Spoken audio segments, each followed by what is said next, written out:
The lecture hall buzzed with the low hum of anticipation. Rows of students, their laptops glowing and notebooks open, leaned forward in their seats at the prestigious Ivy League university. Advanced Calculus 3 wasn't a course for the faint of heart. Only the best and brightest survived its grueling problem sets and unforgiving exams. At the front of the room stood Professor Harold Grayson, a towering figure in a mathematics world, his crisp white shirt and wire-rimmed glasses giving him the air of an untouchable scholar. Flanking him were Professors Elaine Whitaker and Marcus Tate, both renowned for their contributions to differential equations and their razor-sharp intellects. The trio was a formidable force, their reputations built on decades of academic dominance. But today, their focus wasn't on derivatives or integrals. It was on Jamal Carter, a sophomore sitting in the third row, his hoodie slightly wrinkled, his eyes fixed on the chalkboard. Jamal was the only black student in the class, a fact that hadn't gone unnoticed by the professors or his peers. He'd enrolled in the course against the advice of his academic advisor, who'd warned him that Calc 3 is a beast and it's not for everyone. Jamal had just smiled and signed up anyway. Grayson cleared his throat, his voice cutting through the murmurs. "Mr. Carter," he said, his tone dripping with condescension, "perhaps you'd like to enlighten us with your approach to the Riemann hypothesis problem we discussed last week." A ripple of snickers spread through the room. The Riemann hypothesis wasn't just a problem. It was one of the most infamous unsolved mysteries in mathematics, a puzzle that had stumped scholars for over a century. Grayson's challenge wasn't meant to elicit an answer. It was meant to embarrass. Jamal didn't flinch. He leaned back in his chair, his pencil tapping lightly against his notebook. "I need a bit more chalkboard space to do it justice, Professor," he said calmly, his voice steady but with a spark of something. Confidence? Defiance? The room went quiet. Grayson's smirk faltered for a split second before he recovered. "Very well," Grayson said, turning to the board. "Let's try something more manageable." He scribbled a problem, his chalk clicking rapidly against the slate. It was a monstrous partial differential equation, the kind that made even MIT Ph.D. candidates sweat.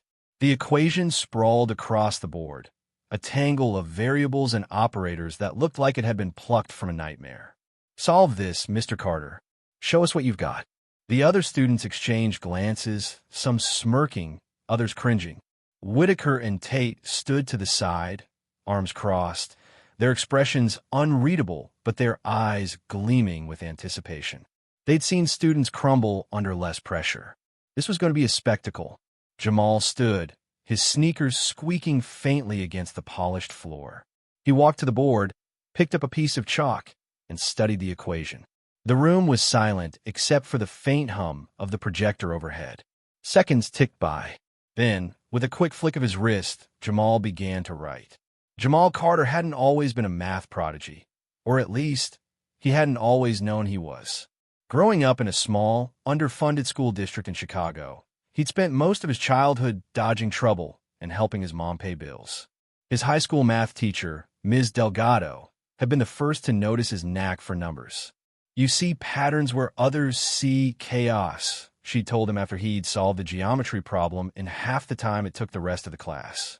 She'd push him to enter math competitions, where he'd quietly dominated, earning scholarships that landed him at this elite university. But the Ivy League was a different world. Here, Jamal wasn't just a student, he was an anomaly. Professors like Grayson didn't see a kid with potential. They saw a kid who didn't belong. Jamal had felt their skepticism from day one, the way their eyes lingered on him when he walked into class, the way their questions always carried a hint of doubt. He'd learned to ignore it, to let his work speak for itself. But today they'd pushed too far. As he stood at the chalkboard, the equation stared back at him like a taunting beast. It was a second-order, nonlinear partial differential equation, the kind used to model complex physical systems like fluid dynamics or quantum mechanics. Most students would have frozen, overwhelmed by the sheer complexity. But Jamal saw something else: structure, patterns, a puzzle waiting to be unlocked. He started with a substitution, simplifying the equation's terms.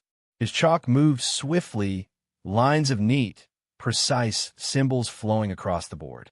He introduced a change of variables, transforming the problem into a more familiar form. The room was dead silent now, the snickers replaced by wide-eyed stares. Grayson's smirk was gone, replaced by a furrowed brow. Whitaker leaned forward, her lips parted slightly. Tate's arms uncrossed, his hands slipping into his pockets as he watched. Jamal didn't notice. He was in the zone, his mind racing through the problem like a sprinter on a track. He applied a Fourier transform to decouple the variables, then used a clever boundary condition to eliminate extraneous terms. The equation began to unravel, its complexity giving way to elegance.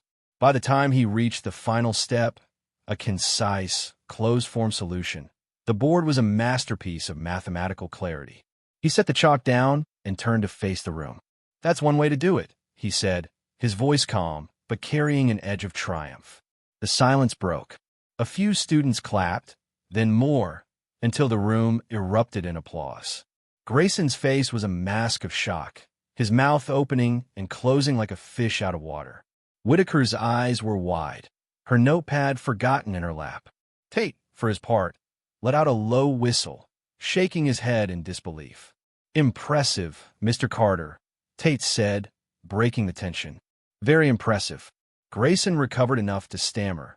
"Well, yes, that's correct. But let's not get carried away. This was a standard problem, after all." His words rang hollow, and the students knew it. There was nothing standard about what they'd just witnessed. Word of Jamal's performance spread like wildfire. By the next day, the math department was buzzing. Students whispered about the genius in Calc 3 who'd humiliated Grayson. Professors debated whether Jamal's solution was a fluke or a sign of something extraordinary. The campus newspaper ran a story titled "Sophomore Stuns in Advanced Calculus Showdown," complete with a grainy photo of Jamal at the chalkboard. But Jamal wasn't basking in the glory.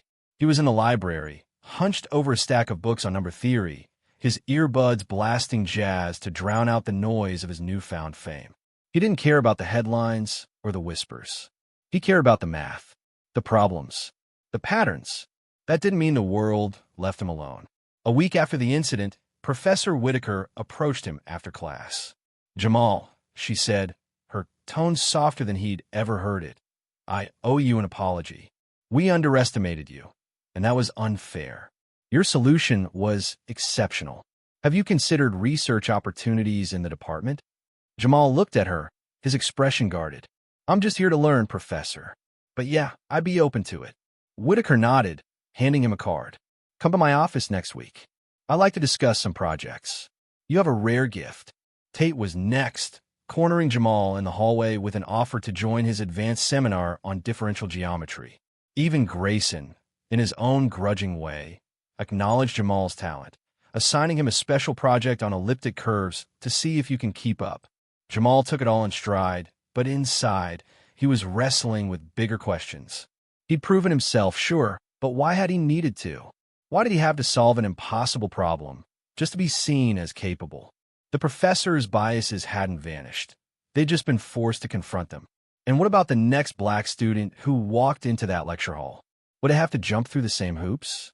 Over the next few months, Jamal became a quiet legend in the math department.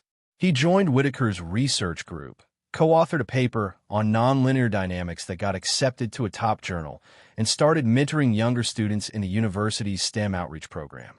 But he never forgot the weight of that moment at the chalkboard, the way it felt to be doubted, to be challenged, to be underestimated. One evening, as he sat in the library, a freshman approached him, a nervous kid named Malik who'd heard about Jamal's story. "Is it true you took down Grayson in Calc 3? Malik asked, his eyes wide. Jamal chuckled. "I didn't take anyone down. I just solved a problem. But they tried to mess with you, right? And you showed them." Jamal leaned back, considering. "Yeah, they tried. But here's the thing. Don't let their doubts define you. You're not here to prove them wrong. You're here to prove yourself right." Malik nodded, a spark of determination in his eyes. Jamal smiled, turning back to his books. The patterns were still there, waiting to be solved. And so was he.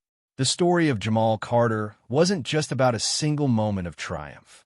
It was about resilience, about seeing what others couldn't, about turning doubt into opportunity. The professors who tried to humiliate him had underestimated more than his intellect. They'd underestimated his strength. And in doing so, they'd sparked something bigger, a reminder that genius doesn't always look the way you expect, and that true talent can shatter even the strongest biases. So, what did you think of Jamal's story? How did this young genius's journey of overcoming prejudice inspire you? Drop your thoughts in the comments below. If you enjoyed this story, please hit the like button and subscribe to our channel.